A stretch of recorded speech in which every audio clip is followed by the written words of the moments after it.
بسم الله الرحمن الرحيم.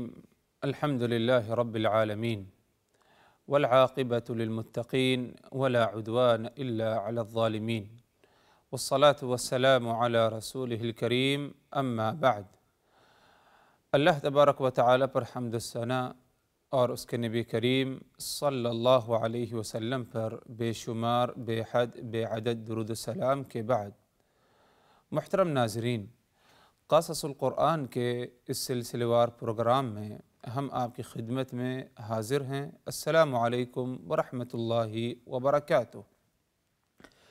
ناظرین کرام، آج کی اس نشست، اس ملاقات میں ہماری گفتگو غزوہ احد سے متعلق ہوگی۔ غزوہ احد یا جنگ احد یہ رسول اللہ صلی اللہ علیہ وسلم کی غزوات میں سے ایک اہم غزوہ ہے، غزوہ احد، اور اس کا ذکر اللہ تبارک و تعالی نے قرآن مجید میں بھی فرمایا۔ گویا کہ قصص القرآن، قرآن میں جو قصے بیان کیے گئے ہیں ان میں سے ایک قصہ جنگ احد یا غزوہ احد کا بھی ہے۔ اگر دیکھا جائے حضرات، غزوہ احد کہاں پر پیش آئی؟ غزوہ احد احد نامی پہاڑی جو مدینہ المنورہ سے قریب ہے، اس جگہ پر کیا ہے، یہ غزوہ پیش آئی۔ اور یہ غزوہ، یہ جنگ پیش آنے کی جو تاریخ ہے یا سن لے لیجئے، وہ ہے ہجرت کے تیسرے سال۔ رسول اللہ صلی اللہ علیہ وسلم کے ہجرت کے تیسرے سال یہ جنگ پیش آئی، اور جنگ جو شروع ہوئی، قتال، وہ ہجرت کے تیسرے سال شوال کا مہینہ، شوال کی 6 تاریخ تھی۔ اگر دیکھا جائے اس غزوے، اس جنگ کے اسباب کیا تھے، کیونکہ ہر جنگ، ہر غزوہ جو پیش آئے گی تو اس کے کچھ نہ کچھ اسباب اور وجوہات پائے جاتے ہیں۔ غزوہ احد کے کیا اسباب تھے، یہ ایک اہم بات ہے جس کی وضاحت کرنی ہوگی۔ غزوہ احد کے اسباب میں سے ایک اہم سبب اور وجہ یہ بنی کہ غزوہ بدر میں، جنگ بدر میں جو مشرکین کو، کفار مکہ قریش کو شکست کا سامنا کرنا پڑا، اور بڑی تعداد میں جان بھی گئی، اور بڑی تعداد میں جو جان گئی، زیادہ تر ان میں سے ایک بہت بڑا طبقہ قریش مکہ کے بڑے لوگوں کا تھا، جیسے ابو جہل ہے۔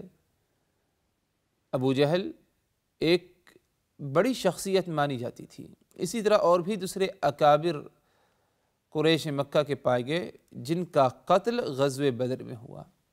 تو ایک بہت ہی بڑی شکست تھی کفار مکہ کے لیے۔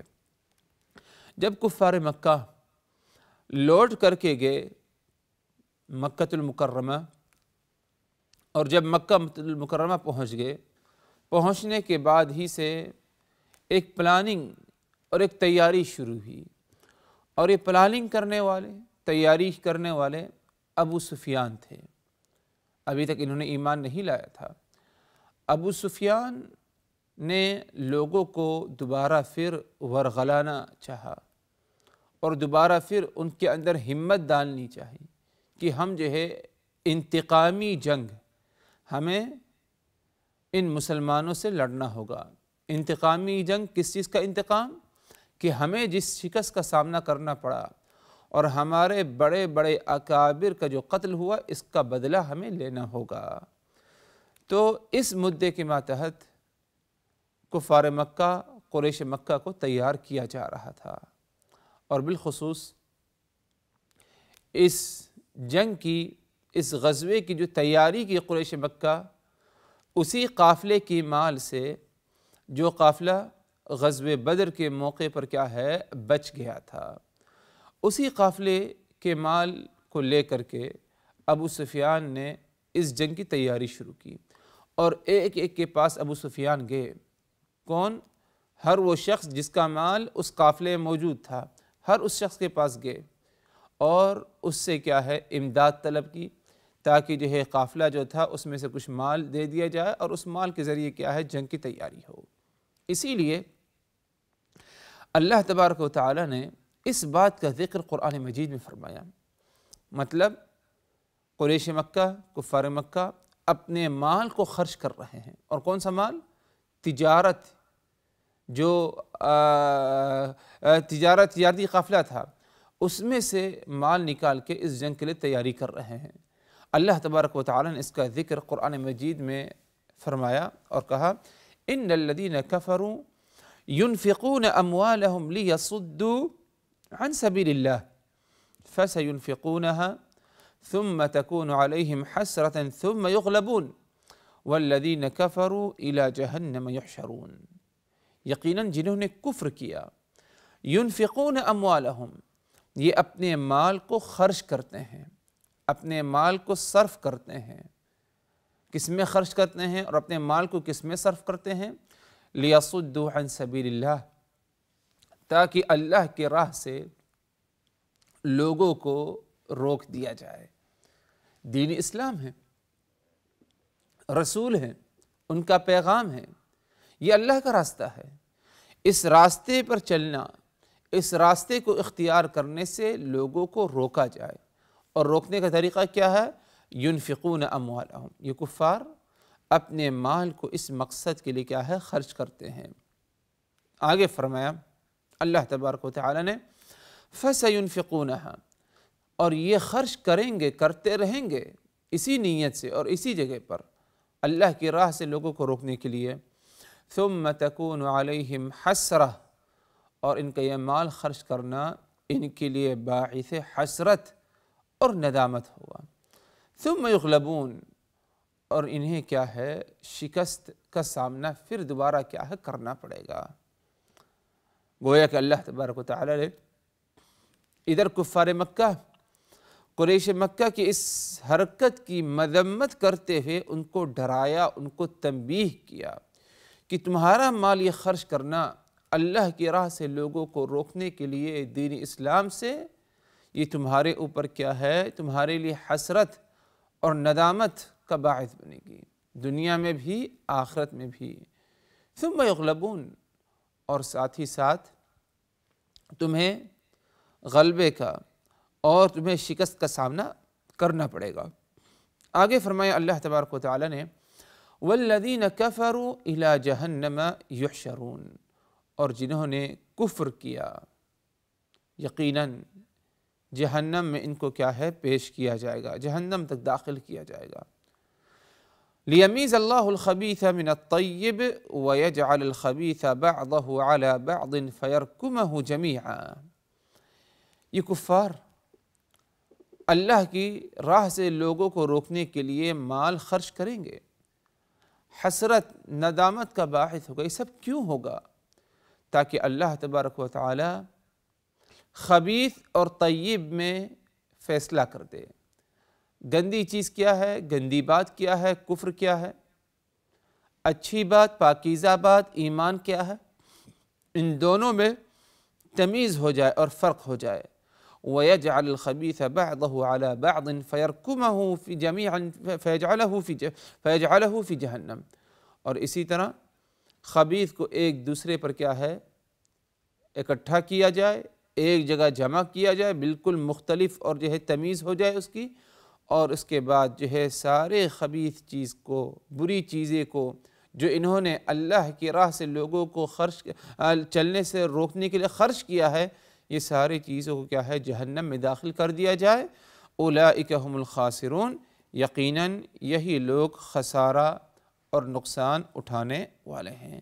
یہ جو آیت ہے اس کے سبب نزول کو اگر دیکھا جائے تو سبب نزول کفار مکہ، قریش مکہ کا یہ عمل تھا۔ کون سا عمل؟ کہ انہوں نے اپنے مال کو بہت ہی زیادہ فراخ دلی کے ساتھ، خاص طور پر وہ تجارتی قافلہ جو ابو سفیان کی نگرانی میں تھا، اور ابو سفیان اس کے جو ہے نگراں تھے، جو جنگ بدر کے موقع پر، غزوہ بدر کے موقع پر وہ تجارتی قافلہ بچ گیا تھا، مکہ المکرمہ لوٹ آیا، اس تجارتی قافلے ہی میں سے مال کو لے کر جنگ احد، غزوہ احد کی تیاری کی گئی اللہ کے راہ سے لوگوں کو روکنے کے لیے۔ اللہ تبارک و تعالی نے ان کے اس عمل کی مذمت جو ہے اس طرح قرآن مجید میں فرمائی جیسے کہ آیت گزر چکی ہے۔ اسی طرح اگر دیکھا جائے حضرات تو قریش مکہ نے غزوہ احد کی تیاری مال سے تو کی، جیسے کہ خود اس کا ذکر قرآن میں ہے، اسی طرح ایک دوسرا طریقہ بھی اپنایا، اور وہ یہ کہ جو شاعر ہوتے ہیں، شعر بولتے ہیں، شعراء، ان سے کیا ہے مدد طلب کی، کیونکہ شاعر کا شعر کہنا بہت ہی زیادہ انسان کے دل پر جو ہے شعر اثر کرتا ہے۔ ایک تو ہوتا ہے انسان عام بات بولے اور انہی باتوں کو شعر میں بدل کے بولے تو فرق پایا جاتا ہے دونوں باتوں میں، شعر کا زیادہ اثر دلوں میں ہوتا ہے۔ تو کفار مکہ، قریش مکہ کو ابھارنے کے لیے اور ان کو ورغلانے کے لیے، ان کو مزید اور تیاری کرنے کے لیے، ہمت ڈالنے کے لیے ابو سفیان نے شعراء سے مدد لی اور ان سے یہ مطالبہ کیا کہ تم لوگوں کو ابھارنے کے لیے، جنگ احد آگے دوسری جنگ کے لیے، انتقامی جنگ کے لیے ابھارنے کے لیے تم شعر کہو تاکہ لوگ ابھر آئیں اور لوگ تیار ہو جائیں، ان میں جذبہ پیدا ہو جائے۔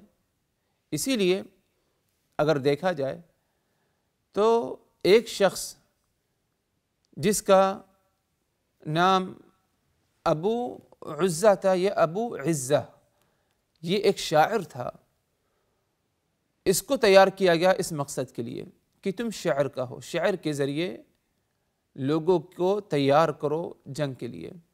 تو یہ ابو عزہ اس نے شعر کہنا شروع کیا اور اس کے شعر کا بہت ہی زیادہ اثر بھی پڑا، اور یہی ابو عزہ وہ شخص ہے جسے جنگ بدر کے موقع پر مسلمانوں نے قید کیا تھا، لیکن رسول اللہ صلی اللہ علیہ وسلم نے بغیر کسی فدیہ کے اسے آزاد اور اسے رہا بھی کر دیا تھا۔ اتنی زیادہ اس پر مہربانی ہوئی تھی، صرف اس سے یہ ایک وعدہ، ایک عہد کیا گیا تھا کہ آج کے بعد سے دوبارہ مسلمانوں کے خلاف کوئی حرکت نہ کرنا اور مسلمانوں کے خلاف کسی سازش میں تم شرکت بھی نہ کرنا، یہ اس سے وعدہ کیا گیا تھا۔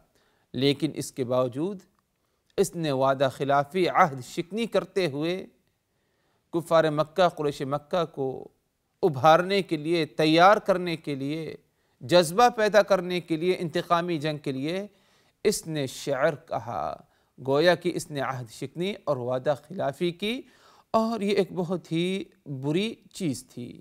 تو قریش مکہ نے یہ بھی ایک طریقہ اپنایا۔ اسی طرح اور بھی دوسرے جو ہے کچھ شعراء ہیں جن کو کیا ہے قریش مکہ نے اس مقصد کے لیے کیا ہے استعمال کیا تھا کہ لوگوں کے اندر حماس اور جذبہ اشعار کے ذریعے کیا ہے پیدا کیا جائے۔ قریش مکہ نے اپنی تیاری شروع کی جنگ کی، اور جنگ کی تیاری تقریباً مکمل 1 سال گزر جانے کے بعد، یعنی جنگ بدر کے بعد 1 سال مکمل ہونے کے بعد، جب 1 سال ہو گیا جنگ بدر کو، تو قریش مکہ نے جنگ کی تیاری شروع کی، انتقامی جنگ جس کا نام غزوہ احد رکھا گیا۔ انتقامی جنگ کی تیاری شروع کی گئی، گویا کہ پورا سال غزوہ بدر اور غزوہ احد کی تیاری کے درمیان کا جو وقت سال بھر ہے، یہ پورا سال لوگوں کے درمیان رہ کر لوگوں کو تیار کرنا اور لوگوں کے اندر جذبہ پیدا کرنا، لوگوں کے اندر حماس ڈالنا، پورا سال اس میں گزرا۔ اور یہ صرف قریش مکہ والے نہیں بلکہ مکہ کے اطراف جو دوسرے قبائل تھے ان کو بھی کیا ہے شرکت کی گئی، ان کی بھی شرکت کی گئی۔ اور جو تیاری ہوئی قریش مکہ کے لشکر کی، جیسے کہ روایات میں آتا ہے کہ 3000 لڑاکو تھے، یعنی 3000 تعداد ان کی فوج کی جو لڑنے والے مقاتلین تھے، اور ان کے ساتھ 300 اونٹ تھے، اسی طرح 200 گھوڑے تھے۔ دونوں کیا ہے، خاص طور پر گھوڑے ہیں، جنگ میں استعمال آتے ہیں، میدان جنگ میں۔ تو 3000 لشکر کی تعداد افراد مقاتلین، 300 اونٹ اور 200 گھوڑے، اور ساتھ ہی ساتھ انہوں نے اپنی عورتوں کو بھی ساتھ میں رکھا، اکیلے نہیں، تنہا نہیں، بلکہ اپنی عورتوں کو بھی ساتھ میں لے گئے، ایک بڑی تعداد عورتوں کی، اور عورتوں کو ساتھ میں لے جانے کا مقصد کیا، کوئی اچھا مقصد نہیں، کوئی عورتوں کے ساتھ خیر خواہی نہیں، بلکہ عورتوں کو بھی استعمال کرنا مقصد تھا کہ ان عورتوں کے ذریعے مردوں میں کیا ہے، یہ عورتیں جذبہ ڈالیں۔ جب عورت سامنے آ کر کے غیرت دلائے گی اور باتیں کہے گی، آپ کا دل جو ہے بنسبت مرد کے کہنے پر کیا ہے، آپ کا دل زیادہ متاثر ہوگا، اور اسی مقصد کے لیے ان کفار مکہ نے عورتوں کی بھی ایک اچھی خاصی تعداد اس جنگ میں کیا ہے شرکت کروایا انہوں نے۔ یہ جب تیاری ہو گئی، 3000 مقاتلین لڑنے والے، 300 اونٹ، 200 گھوڑے اور عورتوں کی ایک جماعت۔ اب اس کے بعد مکۃ المکرمہ سے یہ قافلہ، یہ لشکر نکلتا ہے، قیادت ابو سفیان کی، اور اسی طرح جو فرسان تھے، فرسان سے مراد گھوڑ سوار جو تھے، گھوڑے پر جو سوار تھے، اس گھوڑے کے سواریوں پر ان کی قیادت کیا ہے، خالد ابن ولید کی ذمہ دی گئی، کیونکہ بڑی تعداد تھی، 200 سے زیادہ تقریباً، تو ان کی بھی ایک قیادت ہونی چاہیے۔ تو ان کی قیادت کے لیے خالد ابن ولید اور مکمل لشکر کی قیادت کے لیے ابو سفیان مقرر تھے۔ اب یہ لشکر ابو سفیان کی قیادت میں نکلتا ہے، مدینہ المنورہ رخ کرتا ہے، اور مقصد صرف کیا ہے، مسلمانوں سے انتقامی جنگ۔ نکلنے سے پہلے ہی رسول اللہ صلی اللہ علیہ وسلم کو خبر پہنچ جاتی ہے، اور یہ خبر کیسے پہنچتی ہے، کون پہنچاتا ہے، انشاءاللہ ناظرین کرام اس کی تفصیل ہم اگلی نشست میں آپ کی خدمت میں رکھیں گے۔ آج کی اس ملاقات میں ہم اسی پر اکتفا کرتے ہیں، اور یہ دعا کرتے ہوئے رخصت ہوتے ہیں کہ الہ العالمین ہم نے جو کچھ کہا سنا، ان باتوں کو اچھی طرح سمجھنے کی، یاد رکھنے کی، عبرت و نصیحت حاصل کرنے کی ہمیں توفیق دے۔ وآخر دعوانا ان الحمد للہ رب العالمین، والسلام علیکم ورحمۃ اللہ وبرکاتہ۔ لقد كان في قصصهم عبرة لأولي الألباب ما كان حديثا يفترى ولكن تصديق الذي بين يديه وتفصيل كل شيء وهدى